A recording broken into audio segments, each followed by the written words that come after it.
ಅನ್ಯ ಧರ್ಮದ ಯುವಕನೊಬ್ಬನ ಕಿರುಕುಳದಿಂದ ಮನನೊಂದು ಬಾಲಕಿ ಆತ್ಮಹತ್ಯೆ ಮಾಡಿಕೊಂಡಿರುವ ಘಟನೆ ಕೋಲಾರದಲ್ಲಿ ನಡೆದಿದೆ.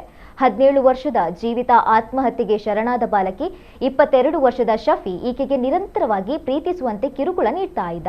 ಇನ್ನು ಈತ ತಾನು ಜೀವಿತಾಳನ್ನ ಪ್ರೀತಿಸ್ತಾ ಇರುವ ವಿಚಾರವನ್ನ ಕೂಡ ಆಕೆಯ ಪೋಷಕರಲ್ಲಿ ಹೇಳಿ ಧಮಕಿ ಹಾಕಿದ್ದ. ಇದರಿಂದ ಬಾಲಕಿಗೆ ಪೋಷಕರು ಬೈದಿದ್ದು ಬೇಸರಗೊಂಡ ಬಾಲಕಿ ಆತ್ಮಹತ್ಯೆಗೆ ಶರಣಾಗಿದ್ದಾಳೆ. ಇನ್ನು ಹಿಂದೂ ಸಂಘಟನೆಗಳ ಮುಖಂಡರು ಆರೋಪಿಯನ್ನ ಬಂಧಿಸುವಂತೆ ಒತ್ತಾಯಿಸಿದ್ದಾರೆ. ಸದ್ಯ ಪೋಷಕರು ನೀಡಿದ ದೂರು ಆಧರಿಸಿ ಪೊಲೀಸರು ಪ್ರಕರಣ ದಾಖಲಿಸಿಕೊಳ್ಳಲು ಮುಂದಾಗಿದ್ದಾರೆ.